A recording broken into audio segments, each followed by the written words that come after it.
There is a kind of woman who walks into a room and says almost nothing, but changes everything.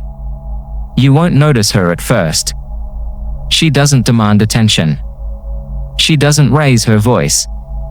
She doesn't chase validation. And that's exactly what makes her so dangerous. Because while everyone else fights to be heard, she listens. While others compete for dominance, she studies the field.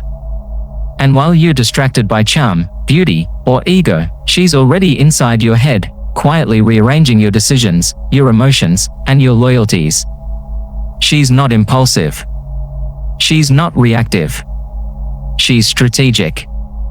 And beneath her calm exterior is a mind that has learned to weaponize the deepest principles of human psychology. You might think she's harmless, until the game shifts in her favor, and you realize she's been orchestrating the outcome all along. Her power begins with something that fools almost everyone: strategic softness. This trait is her first form of armor. She appears gentle, cooperative, even passive. She smiles. She nods. She lets others lead. But none of this is submission, it's camouflage. She understands the male ego, the social ego, the hunger people have to feel superior. So she offers them the illusion of dominance. And while they perform, she extracts information. She watches the way people reveal themselves when they feel they are in control. She listens for emotional tics, for the subtle tones of insecurity hidden behind arrogance. And the more they think they are impressing her, the more they expose their weaknesses. She creates the perfect conditions for others to become emotionally naked, while remaining fully clothed in mystery herself. Her softness isn't vulnerable. It's deliberate disarmament. It's how she gets close without being seen as a threat. And by the time you realize you've dropped your guard, you're already on her board, a piece ready to be moved. But the real artistry begins when she engages her second trait, selective vulnerability.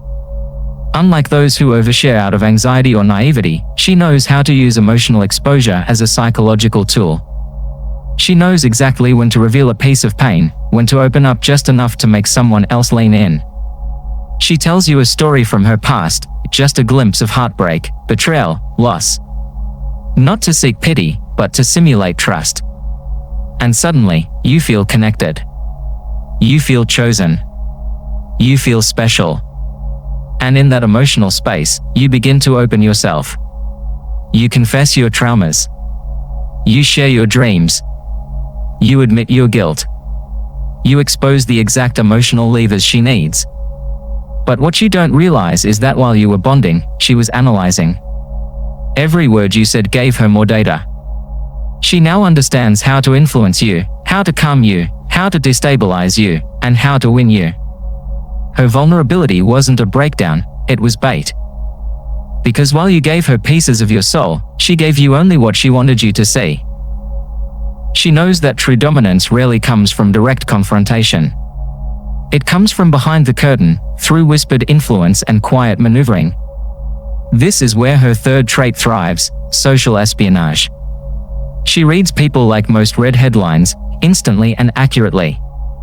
She picks up on rivalries, passive tension, hidden envy. She maps the invisible hierarchy in every room: who's pretending to be confident, who secretly despises whom, who's a threat, and who's a puppet.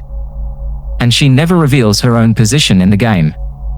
She plays innocent, even disinterested, while she collects information. Then, without ever appearing involved, she shifts the narrative. A question here, a whisper there, a well-timed smile or silence.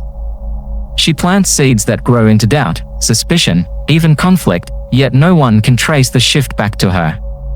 She doesn't burn reputations with fire. She erodes them with silence and suggestion.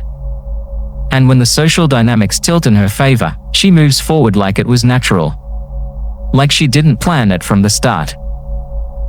But her true genius reveals itself in the psychological web she weaves using her fourth trait, emotional leverage. She understands something most never fully grasp: people aren't driven by logic, they're driven by emotional addiction. We crave what validates us. We chase what retreats from us. And she has mastered this dynamic. She gives attention in small, addictive doses. One moment, she's warm, present, validating. The next, she's distant, unreadable, cold. And you begin to question yourself. Did you do something wrong?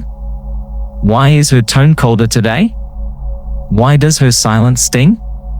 What can you do to get that warmth back? Without realizing it, you start adjusting your behavior to keep her close.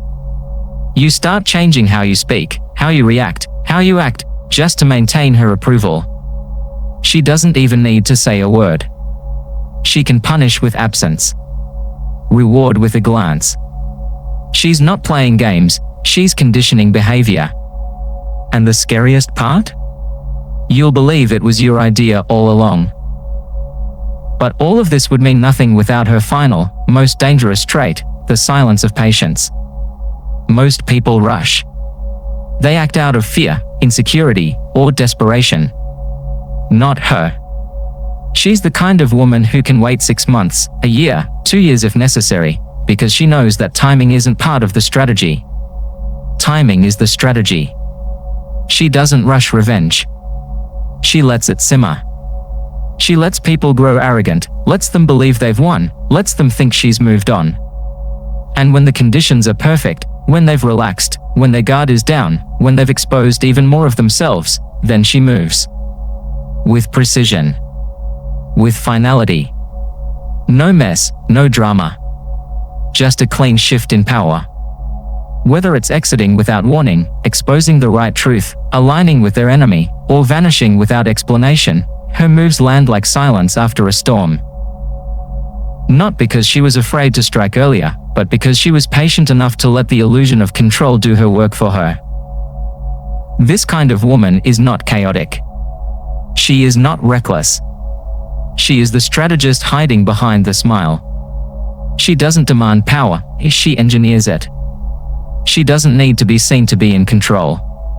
She operates in the psychological shadows where most people fear to look. You don't notice her until your emotions are no longer yours, until your alliances feel uncertain, until your confidence quietly collapses. She doesn't argue, doesn't plead, doesn't rage. She doesn't need to. By the time you realize what's happening, she already owns the narrative. She is not what the world expects of power. But that's why she wins.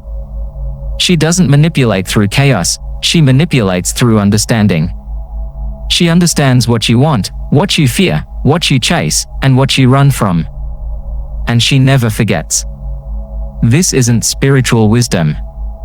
This is psychological warfare, wrapped in grace and silence. You will underestimate her, and that's exactly what she planned.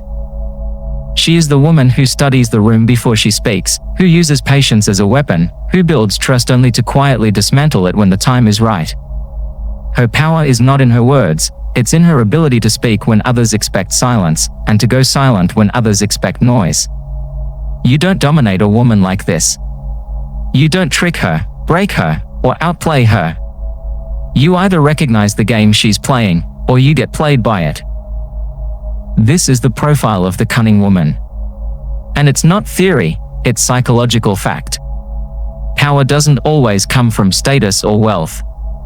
Sometimes, it walks softly, watches everything, and wears a smile that makes you forget it's holding the blade. That is her art. That is her weapon. That is her mind. And the moment you doubt it, you lose.